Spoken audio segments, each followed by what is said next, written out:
Hi, hello, namaste, sat sri akal, कैम छो?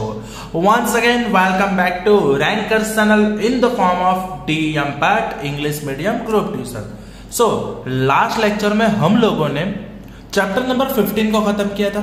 तो आज के इस लेक्चर से हम लोग स्टार्ट करने वाले बायोलॉजी पोर्शन का चैप्टर 2, यानी हमारे 10th साइंस का chapter number 7, control and coordination. Okay, chapter का नाम क्या है बेटा? Control and coordination. मतलब कि इस चैप्टर में हम लोग बात कैसे करेंगे, तो सबसे पहले ये चैप्टर क्या है वो समझ लेते हैं।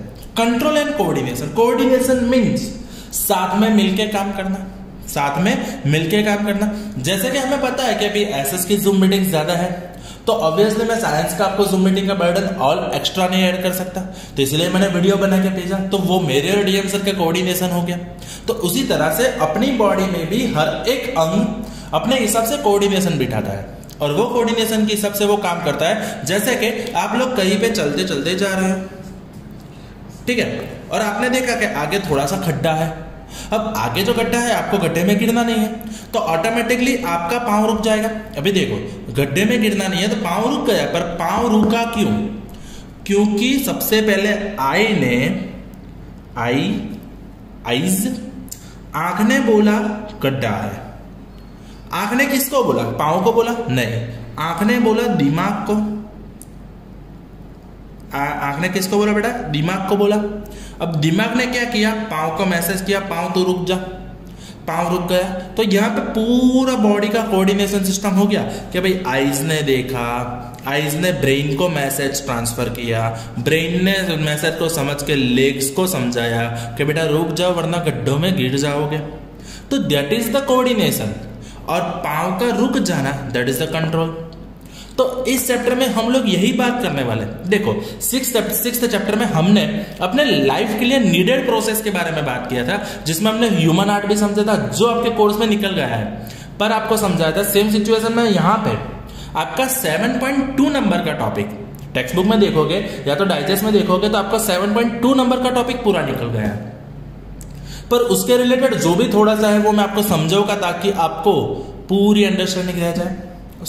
यहाँ पे 7.1 नंबर का टॉपिक है, विच मीन्स हम लोग क्वेश्चन नंबर 1 से अपने टॉपिक की शुरुआत करेंगे।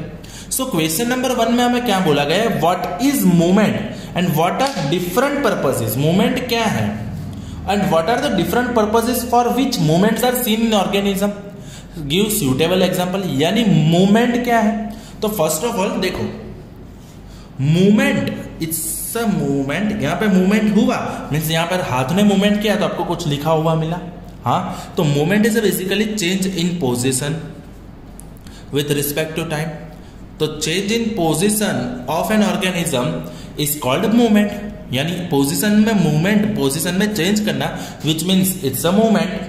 मूवमेंट क्या है कि it's a characteristic feature. Characteristic means वो अपना कैरेक्टराइज दिखाएगा, मीन्स वो अपने हिसाब से मूवमेंट करके अलग अलग प्रोसेस करता है। जैसे कि कोई होती है जो ग्रोथ रिलेटेड मूवमेंट होती है। तो आपको अंदर बोला है बेटा, मैंने पहले भी बोला था, अभी भी बोल रहा हूं, जब भी आप लोग मेरा लेक्चर देखने बैठो साइंस का, तब डाइजेस्ट को साथ में रखना है, वीडियो को समझते जाना है, पॉज करना है, डाइजेस्ट में से रीड करना है।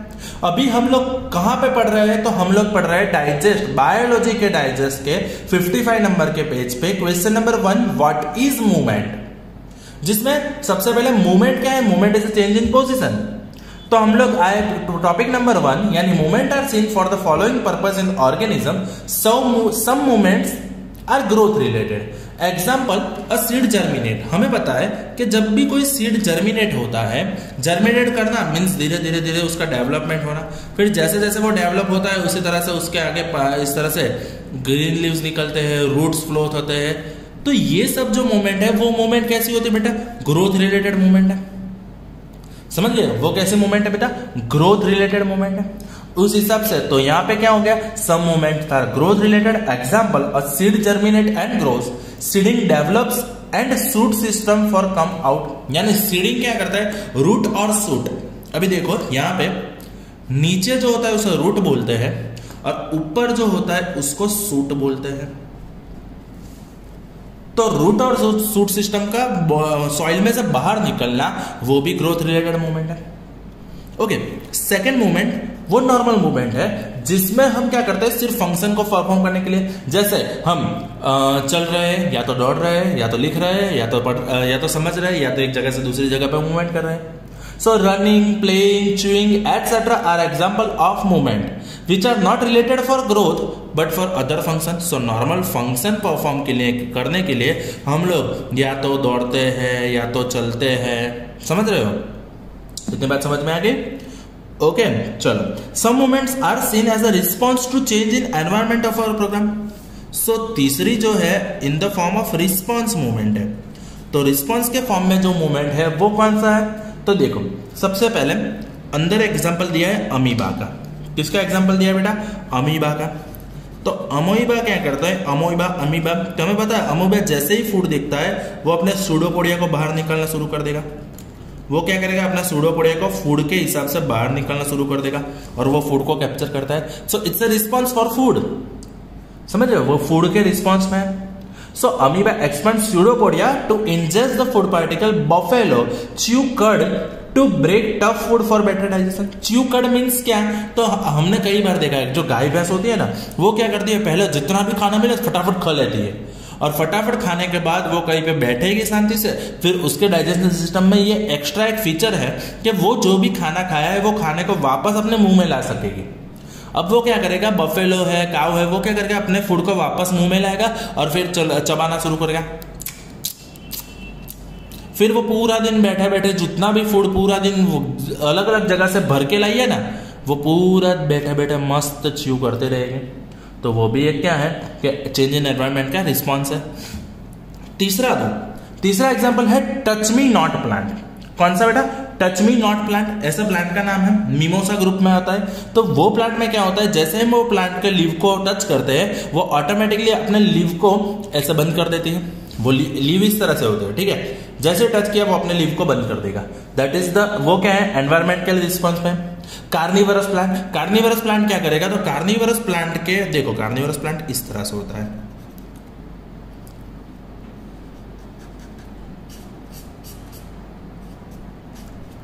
ठीक है. अब जैसे ही यहाँ पे मक्खी बैठी, समझ लो ये मक्खी है, ठीक है. तो जैसे ही यहाँ पे मक्खी बैठी ना, तो ये कार्निवरस प्लांट इसको खा जाएगी. तो यहाँ पे एनवायरमेंटल चेंज क्या है? मक्खी का आना, और इस हिसाब से अपने आप को चेंज करेगा अपा. तो ये हो गया एनवायरमेंटल चेंज के रिस्पॉन्स के हिसाब से. चौथा है some movements are seen for protection. तो प्रोटेक्टरी मूवमेंट होती है. तो प्रोटेक्शन के मूवमेंट में जैसे कि पूरा टॉपिक निकल चुका है पर समझाऊंगा. 11 चैप्टर में हमें आएगा जो आइरिस के मसल है, वो आइरिस के मसल हमारे प्यूपिल को छोटा बड़ा करता है. देखो ये जो है आईबॉल है, आईबॉल के बीच में एक छोटा सा हॉल है. वो जो हॉल है उसको बोलते हैं प्यूपिल, और उसके इर्द गिर्द जो मसल्स है वो होते हैं आइरिस. वो मसल क्या है बेटा? आइरिस. अब आइरिस के मसल है वो प्यूपिल को या तो एक्सपांड करेगा या तो कॉन्ट्रैक्ट करेगा. क्यों? क्योंकि वो क्या करता है, बेसिकली वो लाइट का एक पर्टिकुलर क्वांटिटी को ही अंदर पास होने देता है. अगर ज्यादा लाइट गई तो भी अंदर के नर्वस सिस्टम खराब हो जाएगी, अंदर की सिस्टम खराब हो रही है. अगर कम लाइट गई तो भी वो खराब हो रही है. तो वो क्या करेगा, ये दरवाजा खोल बंद करेगा जैसे स्टोमाटल पोर्स. समझ रहे? So some movement are seen for protection as per example pupil constructed when bright light falls in on us. यानी हमारे आंख पे जब ब्राइट लाइट पड़ती है तो हमारी प्यूपिल ऑटोमेटिक बंद होती है और हमें ऐसा फील होता है हमारी आंखें खींच रही है. हाँ या ना? जैसे कि आप कोई भी ट्यूबलाइट चालू करके ट्यूबलाइट के सामने देखे रहो, या तो बाहर एनवायरमेंट में जाके सन के सामने देख लो, दिख सकेगा? नहीं. अगर हमने किसी भी चीज को, गर्म चीज को छू लिया तो हमारा हाथ का अचानक इस तरह से पीछे आ जाना, तो वो भी क्या है? प्रोटेक्शन मूवमेंट है. यानी हमारे यहाँ नॉर्मली चेंज इन पोजिशन यानी मूवमेंट 4 तरीके से होते हैं. सबसे पहला प्रोपोजिशन कौन सा है? ग्रोथ. तो growth related movement, function related movement, response related movement. Response यानी एनवायरमेंटल चेंज के रिस्पॉन्स है. और protection related movement. Growth related movement में क्या हम करते हैं? सीड का जर्मिनेट होना. Function running, walking, chewing, writing etcetera. Environmental response amoeba का एग्जांपल दे दो. प्रोटेक्शन प्यूपिल और हमारे हाथ का एग्जांपल दे दो. ठीक है. जैसे कि प्रोटेक्शन का और एक एग्जांपल दो, कछुआ. कछुआ जैसे ही अपने इर्द गिर्द कोई भी शिकार देखता है तो वो अपने आप को अपने सेल के अंदर ऐसा करके अंदर चला जाता है. तो ऐसा पिचुक करके अंदर चला गया, which means which A protection movement, वो अपने प्रोटेक्शन के लिए मूवमेंट ले रहा है। स्नेल के अंदर भी सेम होता है। तो वो लोग क्या करते हैं, जैसे कि समझ लो कि ऑक्टोपस कैमोफ्लेज इफेक्ट दिखाता है। कैमोफ्लेज इफेक्ट मीन्स क्या होता है, तो वो अपना कलर चेंज कर देता है, जैसे क्रेमेलियन, ऑक्टोपस, तो वो भी एक तरह से मूवमेंट हो गई ना, समझ रहे हो। सो वो ये सब क्या है बेटा, मूवमेंट के एग्जांपल है। बोलो पहला क्वेश्चन खत्म हो गया। ओके, सो सेकंड क्वेश्चन पे मूव करते हैं। Why are there controlled movement in living organism, means हमारे लिविंग ऑर्गेनिज्म में कंट्रोल्ड मूवमेंट क्यों है। So movement is a characteristic for living organism. अगर कोई भी ऑर्गेनिज्म लिविंग है यानी जिंदा है तो वो मूवमेंट तो दिखाएगा ही दिखाएगा। So various movement are connected with each other to perform specific function. हर एक फंक्शन को परफॉर्म करने के लिए हमारे यहाँ अलग अलग तरह से बॉडी के पार्ट्स जुड़े हुए हैं। जैसे कि मैंने अभी आपको एग्जांपल दिया कि हम चलते हुए जा रहे हैं, आगे गड्ढे को देख के हम रुक जाते हैं, तो आंखों ने गड्ढे को देखा, गड्ढे का देखने के बाद आंखों ने मैसेज दिया दिमाग को भी, आगे गड्ढा है, गिरना है या नहीं गिरना है। दिमाग बोलेगा नहीं गिरना है। अगर दिमाग ने समझ लिया नहीं गिरना है तो दिमाग ने क्या किया, मैसेज पहुंचा है, व्हाट्सएप किया है, उसने तुरंत व्हाट्सएप किया पांव को, पांव तुरंत रुक गया, तो वो गिरेगा नहीं। अगर पांव ब्लू टिक नो रिप्लाई यानी मैसेज देख के इग्नोर कर दिया तो बम बुड़ूम बड़ाम, समझ गए। So why are there control movement, so various movements are controlled with each other to perform specific function. Each kind of change in the environment induce an appropriate movement for the response. यानी question number 2 में हम third point पे, यानी हर एक movement वो particular environmental changes के हिसाब से होता है। The movement depends on the event that triggers it. और मूवमेंट डिपेंड करती है किस तरह से इवेंट बनी है, किस तरह से कोई भी हादसा हुआ है, उस हिसाब से मूवमेंट होगी। सिंपल सी चीज है, अगर आप चल रहे हो और समझ लो कि सामने से अचानक, अगर सामने दो बच्चे क्रिकेट खेल रहे हैं, अचानक एक बच्चा ने शॉट लगाया और आपकी तरफ बॉल आ रहा है, तो क्या आपका पांव रुक जाएगा? नहीं, आपके हाथ वो बॉल को कैच कर लेगा। तो वहां पे क्या है, वहां पे इवेंट अलग हुई, वहां पे गड्ढा नहीं है, गड्ढा वाली इवेंट पहले थी, वहां पे पांव रुक गया था। दूसरी वाली इवेंट जहां पे बॉल जोर से आ रहा है, तो वहां पे क्या करेगा, अब वहां पे रुक जाओगे तो ऑटोमेटिकली वो आपको परेशान करेगा। और समझ लो तीसरी इवेंट सोचो, आप जा रहे हो और एक कुत्ते ने आपको देखा, वो कुत्ते ने दूसरे कुत्ते को आपको देखा। अगर आप दोनों सामने देख रहे हो और आपको पता चल गया अब ये कुत्ता पीछे पड़ने वाला है, और वहां पे वो पहली वाले इवेंट का मैसेज अभी पहुंचा होगा कि भाई पांव रोक दो, आगे गड्ढा है, तो कुत्ता तो आके प्यार से एक जप्पी दे जाएगा ना बेटा, जप्पी पप्पी और 14 इंजेक्शन तीनों दे जाएगा। तो वो जप्पी पप्पी और 14 इंजेक्शन नहीं चाहिए तो हमें क्या करना पड़ेगा, तब पांव को सिग्नल देना होगा, बेटा भाग रे मिलके भाग। तो समझ लो हर एक इवेंट के हिसाब से हमारी बॉडी का मूवमेंट ट्रिगर होता है। कई बार ऐसा होता है कि हमें भागना होता है, कई बार ऐसा होता है हमारे पांव को फास्ट चलना पड़ता है, कई बार ऐसा होता है हमें रुक जाना पड़ता है, समझ रहे हो। तो इवेंट के हिसाब से वो अपना मूवमेंट दिखाता है। So to recognize the various events in environment there are controlled movements. तो वो इवेंट को समझने के लिए हमारे पास कंट्रोल मूवमेंट है, और वो कंट्रोल मूवमेंट है, वो कंट्रोल मूवमेंट को कौन कंट्रोल करता है, तो दैट इज मेनली चीज रिसेप्टर्स। समझ लेना रिसेप्टर क्या चीज है बेटा। एक चीज समझो कि आप कहीं पे भी जाते हो तो वहां पे रिसेप्शन होता है, और आपको कोई भी प्रॉब्लम है तो आप रिसेप्शन पे जाके बोलोगे। सिंपल सी चीज है, जैसे कि आप होटल में गए, होटल में आपने रुका है, आपने होटल में 2 दिन स्टे किया है, अब वहां पे क्या हो गया कि अचानक पानी बंद हो गया होटल के रूम में, तो आप क्या करोगे, ऑब्वियसली रिसेप्शन को फोन करोगे। Reception is one kind of receptor. वो क्या करेगा, मैसेज को लेके आगे कन्वे करेगा, पानी वाला आके पानी चालू करेगा, समझ रहे हो। तो वैसे ही हमारी बॉडी में बहुत सारे रिसेप्टर है, और वो रिसेप्टर अपने हिसाब से काम करते हैं। So how do we respond to touching not hot object, यानी अगर किसी भी गर्म चीज को हमने छू लिया तो हम कैसे रिस्पॉन्ड करेंगे। देखो मैं तो एक ही रिस्पॉन्ड बोलूंगा कि अगर मैंने कोई भी गर्म चीज को छू लिया, जैसे कि एक एग्जांपल देता हूं, बहुत ध्यान से सुना, मस्त वाला एग्जांपल है। तो हमने क्या किया बेटा कि समझ लो मम्मी घर पे नहीं है और बहुत जोर से भूख लगी है। अब बहुत जोर से भूख लगी है तो हम करेंगे क्या, हमारा फेवरेट बनाएंगे मैगी। अब देखो 2 मिनट में तो बनेगी नहीं, वो भी हमें पता है। चलो फिर भी हमने मैगी बनाना शुरू किया, हमने वहां पे मस्त कढ़ाई रख दी है, पानी भर दिया है, पानी उबलना शुरू हो गया है, अभी हम मैगी डालने जा रहे हो। ध्यान से सुनना बेटा, पानी में मसाला डाल दिया, मसाला मस्त फ्लोट हो रहा है, मैगी कुक होने के लिए रेडी है। जैसे ही मैंने मैगी डालते हुए अचानक से मेरा हाथ कढ़ाई पे अड़ गया, टच हो गया। जैसे ही मेरा हाथ कढ़ाई पे टच हो गया, मेरे मुंह से निकल गया आउच।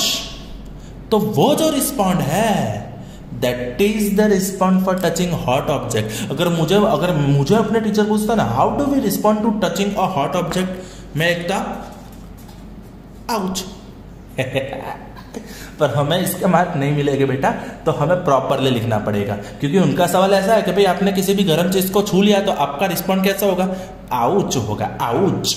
पर there are touch receptor in the skin, जिसको हम बोलते हैं थिग्मो रिसेप्टर। वो मैं आपको थोड़ी देर में समझाऊंगा, इसी लेक्चर में समझाऊंगा, so don't worry about it. So there are touch receptor in the skin is this a sense organ. तो हमारी बॉडी में skin is a sense organ, वो सेंस करेगा गर्मी को। Touching a hot object may cause injury, हाँ 100% मैंने confirm है, अगर आप किसी भी गर्म चीज को छू रहे हो तो आपको इंजरी होगी ही होगी। But due to touch receptor in the skin which have the specialized tips for some nerve cells due to which there is instant sensation of the heat. यानी समझ लो हमारी बॉडी के ऊपर, हमारी बॉडी में देखो, जैसे कि ये फिंगर है, ठीक है, हाँ गंदे है मुझे पता है, पर समझ लो इस तरह से फिंगर है। मैं सीख लूंगा बेटा, हाथ ड्रॉ करना मैं सीख लूंगा बेटा, कोई चिंता नहीं। अब जैसे कि यहाँ पे ये जो पिंकी फिंगर है, ये पिंकी फिंगर को अगर कहां से फ्लेम अड़ गई, यहाँ पे पिंकी फिंगर को फ्लेम अड़ गई, यानी यहाँ पे ये जो पिंकी फिंगर का स्किन है, वो स्किन के ऊपर रिसेप्टर है, और वो रिसेप्टर के साथ में है हमारा नर्वस सेल। वो नर्वस सेल क्या करेगा, ऑटोमेटिकली यहां से गर्मी को फिल करके आगे सिग्नल भेजेगा, सिग्नल जाएगा दिमाग तक, और दिमाग ने क्या किया, समझ के वापस बोला लिया हाथ को।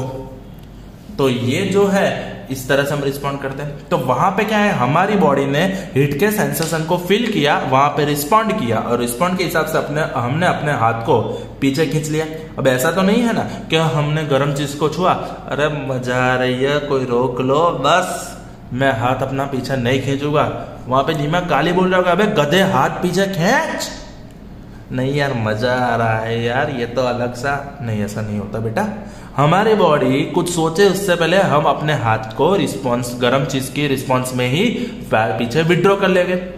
तो now we are moving for question number 4, the most important question. Please write IMP question number 4।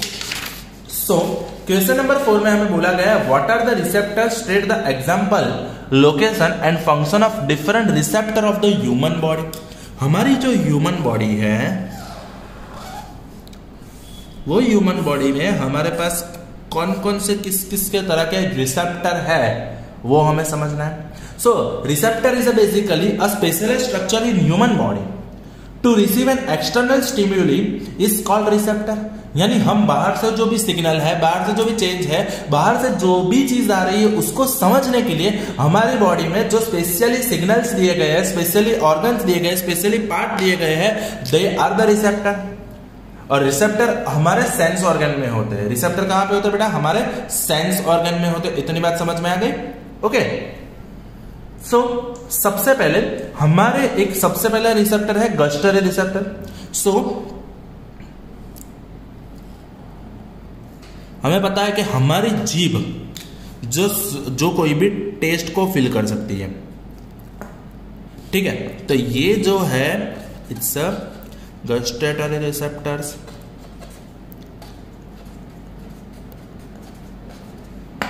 Okay, तो ये जो गस्टेटरी रिसेप्टर है वो क्या करते हैं, तो कहां पे, सबसे पहले on tongue, on the surface of tongue, यानी जीभ के ऊपर है।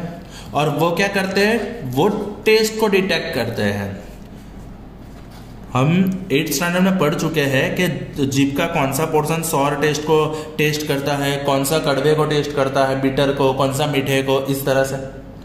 ओके, उसके बाद हमारे पास नाक है। तो नाक के ऊपर हमारे पास कौन सा रिसेप्टर है, then we have olfactory receptor. Olfactory indicator आया था, तब मैंने बोला था कि ऑल्फैक्टरी रिसेप्टर भी आएंगे। तो ऑल्फैक्टरी रिसेप्टर क्या करते हैं, ऑल्फैक्टरी रिसेप्टर स्मेल करते हैं। तो वो कहाँ पे होते हैं? तो वो होते हैं नाक में, यानी नजल एपिथेलियम, TCOI थी। ओके, तो नाक के अंदर होती है ऑल्फैक्टरी रिसेप्टर जो स्मेल को डिटेक्ट करेगी, यानी वो अच्छे वाला है या तो गंदे वाला है, यानी वो खुशबू है या तो बदबू है। ठीक है, फिर हमारी बॉडी के ऊपर होते थिग्मो रिसेप्टर। तो हमारी बॉडी के ऊपर क्या होते हैं बेटा? थिग्मो रिसेप्टर। थिग्मो यानी टच, जरा जरा टच में। तो ये जो हो गया वो हो गया थिग्मो रिसेप्टर। थिग्मो रिसेप्टर सो ये टच वाले थिग्मो रिसेप्टर हमारी स्किन के ऊपर होते हैं। कहां पे होते हैं बेटा? हमारी स्किन के ऊपर होते हैं। और वो क्या करते हैं? वो करते हैं डिटेक्ट टच को। यानी समझ लो बेटा कि हमें कई बार पता है कि हमारी बॉडी के ऊपर आके मक्खी बैठती है, तो मक्खी बैठती है तो हम तुरंत रिस्पॉन्ड में अपने हाथ को हिला देते हैं। तो हमें पता कैसा चला कि हाथ को हिलाना है, मक्खी को उड़ाना है? तो वो जो मक्खी है उसके छोटे से भी टच को हमारे थिग्मो रिसेप्टर के, यानी हमारे स्किन ने पता कर लिया, डिटेक्ट कर लिया, भाई कोई ने टच किया है, और किसी ने टच किया है, उसके हिसाब से हमारा जो दिमाग का रिसेप्टर है वो बोलेगा चलो हटा, उड़ा उसको। समझ रहे हो? ओके, अब देखो, अब दूसरे, यानी ये हो गया हमारा पहला gustatory receptor, olfactory receptor, thigmo receptor. अब होगा फोटो रिसेप्टर, यानी हमारे दो बड़े बड़े कोड़े, दो बड़े बड़े आंखें खुली हो या हो बंद, तो वो जो है उसको बोलेंगे हम बेटा फोटो रिसेप्टर। उसको क्या बोलते हैं बेटा? Photo receptor. अब ये जो फोटो रिसेप्टर है, वो फोटो रिसेप्टर क्या करते हैं बेटा? तो पहले तो सबसे पहले उसका लोकेशन होता है इन द आईज। कहां पे है? आंखों में। अब ये आंखों में रिसेप्टर है, वो क्या करेगा? ऑब्वियसली विजन को डिटेक्ट करेगा। सिंपल सी चीज है, डिटेक्ट विजन।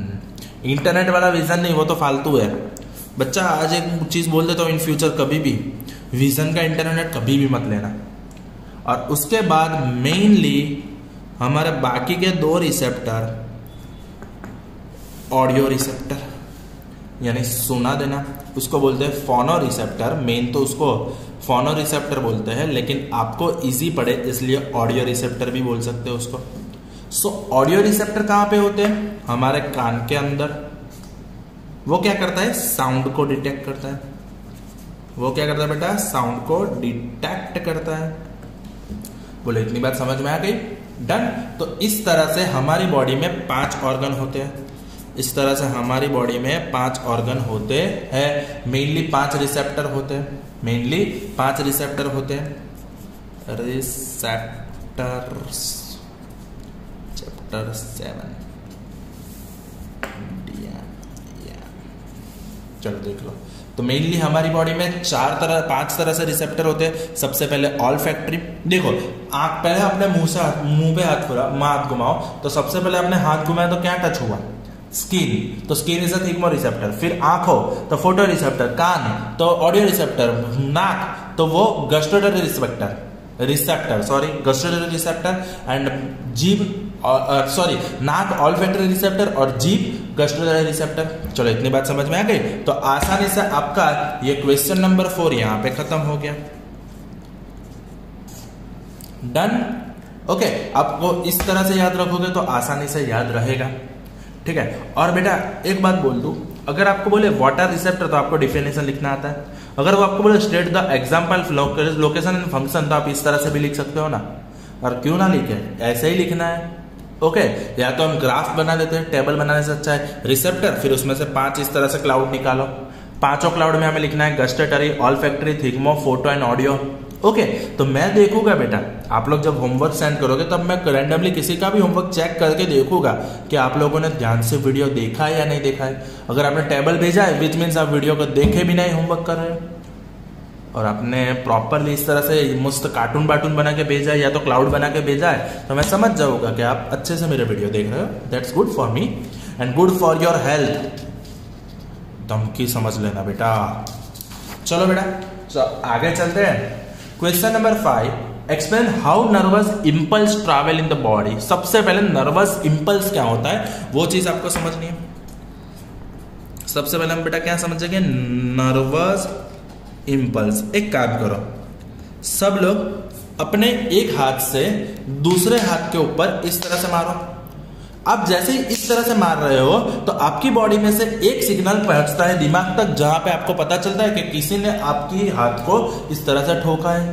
और आपको हाथ पे पता ना चले तो आप गाल पे भी एक थप्पड़ जोड़ सकते हो, पर किसी भी तरह से आपको अपनी बॉडी पे कुछ तरह से एक सिग्नल देना है, जिससे जैसे ही आपको हाथ पे मार रहे हो तो आपके हाथ पे थोड़ी देर के बाद भी फील हो रही है और आपके दिमाग को भी फील हो गई है कि हाँ पे किसी ने ठोक दिया है। तो दैट इज, यहाँ पे जो करंट मारने के बाद जो करंट आपके दिमाग तक पहुंच रहा है वो करंट है नर्वस इंपल्स, वो करंट है नर्वस इंपल्स। तो नर्वस इंपल्स कहां से शुरू होता है और कहां पे जाके खत्म होता है? तो नर्वस इंपल्स सबसे पहले न्यूरॉन में बनता है, फिर न्यूरॉन से आगे वो जाता है नर्व फाइबर में, न्यूरॉन से आगे वो किस में जाता है? नर्व फाइबर में, और नर्व फाइबर के थ्रू आगे जाएगा वो सिनेप्स में। इतनी बात समझ में आ गई? ओके, तो सबसे पहले इंपल्स जनरेट कैसे होता है? तो हमने जैसे बात की कि हमारी बॉडी में जैसे रिसेप्टर है वैसे हमारी बॉडी में सेंस ऑर्गन है। तो generation of impulse, sense organs have specific receptor with a dendritic tip of a nerve cell. तो पहले नर्व सेल ड्रॉ करना सिखवा देता हूं बेटा, और ये नर्व सेल का डायग्राम काफी इंपॉर्टेंट है। ओके, पहले सबसे आसान वाला सीखेंगे, फिर हम थोड़ा सा टफ भी बनाएंगे। तो देखो, नर्व सेल को इस तरह से आपको 5 पोर्शन में डिवाइड करना है, ठीक है। उसके बाद यहां पे इसके पैरेलल आप इस तरह से थोड़ी सी पोर्शन दिखा दो बेटा, उसके बाद थोड़ा सा ये पोर्शन दिखा दो बेटा, उसके बाद थोड़ा सा और, अरे और थोड़ा और, बस यहां पे रुक जाओ। और फिर आपको यहां पे दिखाना है न्यूक्लियस, फिर यहां पे थोड़े से छूछे दिखा दो, फर इस तरह से। एक्चुअली ये इस तरह से होते हैं, समझ रहे हो? ओके, जैसे रूट्स कैसे होते हैं बेटा वैसे ही होते हैं ये छोटे से डेंड्रिल्स है। ओके, उसके बाद ये क्या है बेटा? छोटे से डेंड्रिल्स है। उसके बाद यहाँ पे मेन डेंड्रिल है, तो आपको इस तरह से दिखाना है पूरा, और यहाँ पे इस तरह से इसके आगे के फर्स दिखाने हैं, छूछे छूछे। ओके, और फिर यहाँ पे टक टक टक टक टक टक टक टक टक टक टक टक। ओके, तो ये बन गया हमारा न्यूरॉन। कितना सिंपल है। तो न्यूरॉन में सबसे सेंटर में होता है हमारा फेवरेट वाला न्यूक्लियस, फिर यहां पे छोटे छोटे होते हैं डेंड्राइट्स, डेंड्रिकल्स बोलते हैं जिसको। फिर यहां पे ये जो मेन है वो एक्सिस है, वो क्या है? एक्सिस बैंक वाला एक्सिस। तो ये बन गया एक्सॉन। क्या बन गया? एक्सॉन। और यहां पे ये एंड है, ये न्यूरॉन का एंड है, यानी इसको बोलते हैं हम नर्व एंडिंग, नर्व एंडिंग। चलो, इतनी बात समझ में आ गई बेटा? ओके, तो ये बन गया हमारा structure of nephron cell body. ये भी आईएमपी है डायग्राम के लिए, ये भी आईएमपी है डायग्राम के लिए। तो इस तरह से हम न्यूरॉन को ड्रॉ भी कर सकते हैं। अब देखो यहां पे क्या होगा, जैसे ही अब ये जो न्यूरॉन है, ये न्यूरॉन मेरी बॉडी पे यहाँ पे न्यूरॉन है, ठीक है। एक तो जैसे मैंने इसको मारा तो यहाँ पे जो ये एपिडर्मिक है, वो एपिडर्म क्या करेगा? ऑटोमेटिकली सिग्नल को कलेक्ट करके न्यूरॉन का सिग्नल कौन कनेक्ट करेगा? तो ये डेंड्राइट्स है, वो डेंड्राइट सिग्नल कनेक्ट करेगा। ओके, तो यहाँ पे मेरी बॉडी का यहाँ पे रिसेप्टर कौन है? स्किन। स्किन के रिसेप्टर ने क्या किया? तो डेंड्रेटिक टिप से अपने समझ लो कि सिग्नल कलेक्ट किया। अब ये जो इंफॉर्मेशन है इसको बुलाने का इंफॉर्मेशन, तो ये तो इंफॉर्मेशन है, the information of external stimulus, या बाहर से दिया है। तो information of external stimulus is received at the end of dendritic tip and electric impulse is generated by the sets of chemical reaction. यानी यहाँ पे ये जो है वो क्या करेगा? ऑटोमेटिकली वो एक इलेक्ट्रिक इंपल्स बनाएगा, वो क्या करेगा बेटा, ऑटोमेटिकली इलेक्ट्रिक इंपल्स बनेगा। अब ये जो इलेक्ट्रिक इंपल्स है वो बनता कैसे है, केमिकल रिएक्शन से, पहले चैप्टर से बनेगा, ठीक है। अब देखो ये जो इलेक्ट्रिक बन गया है यानी करंट शुरू हो गया है, वो nerve impulse generated at the dendritic tip travels from the dendrite of the cell dendrite to the cell body. यानी यहाँ पे जो टिप के ऊपर सिग्नल बने हैं वो सिग्नल्स डेंड्राइट के थ्रू अब यहाँ पे सेल बॉडी में आ गए। अब सेल बॉडी में क्या होगा, तो सेल बॉडी से वो जाएगा बेटा आगे एक्सॉन में, सेल बॉडी से आगे कहां जाएगा, एक्सॉन में। The impulse travels from cell body to axon and finally reaches to nerve and.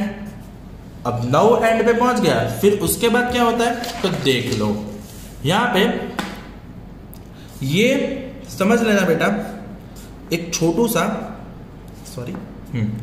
यहां पे ये एक छोटू सा हमारा एक न्यूरॉन है, यानी ये न्यूरॉन 1 है। उसके बाद यहां पे न्यूरॉन 2 है, ठीक है।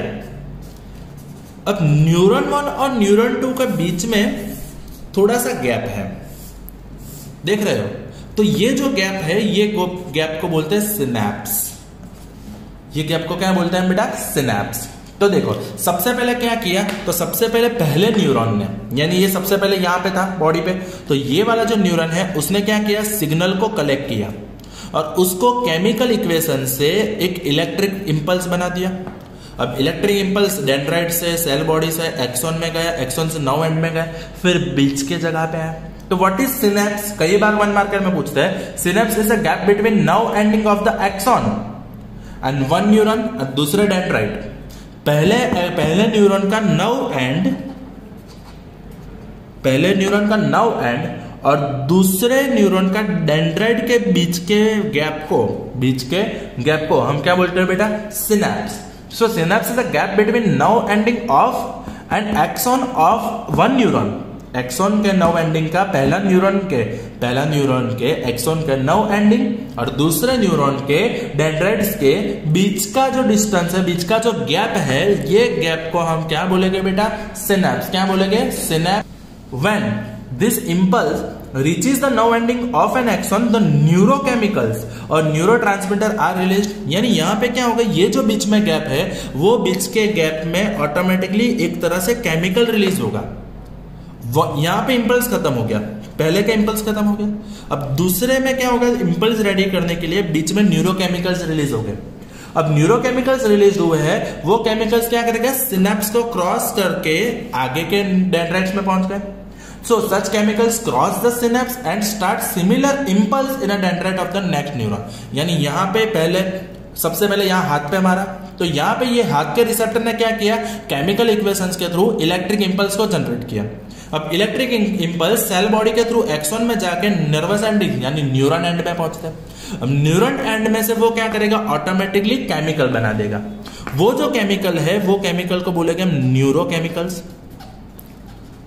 अब ये जो न्यूरोकेमिकल्स है वो न्यूरोकेमिकल्स ऑटोमेटिकली ये जो बीच का गैप है उसको क्रॉस करेगा। बीच का गैप को क्या बोलते हैं हम, सिनैप्स। वो सिनैप्स को क्रॉस करके नेक्स्ट डेंड्राइट में पहुंचता है और नेक्स्ट डेंड्राइट क्या करेगा, फिर से एक इलेक्ट्रिक इंपल्स जनरेट करेगा।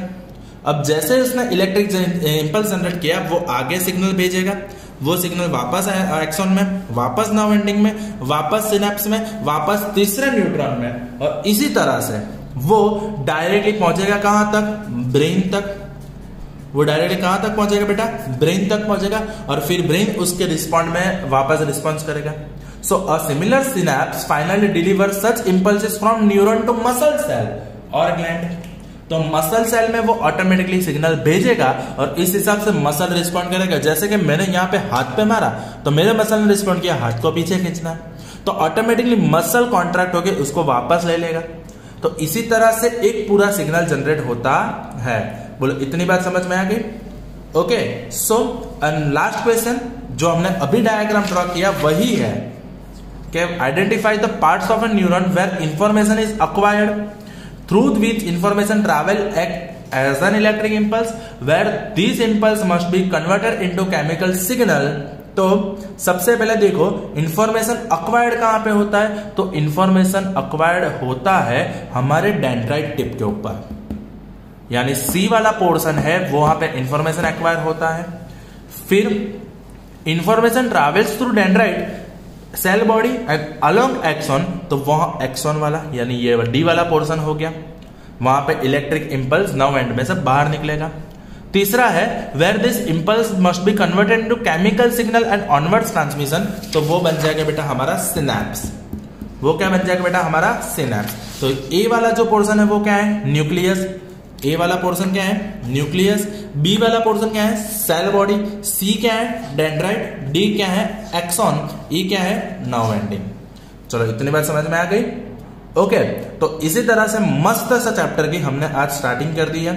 तो आपको क्वेश्चन नंबर 4, 1, 2, 3, 4, 5 और 6 ये क्वेश्चन को 2 बार लिख के भेजना है और क्वेश्चन नंबर 4 को इसी तरह से प्रिपेयर करना है।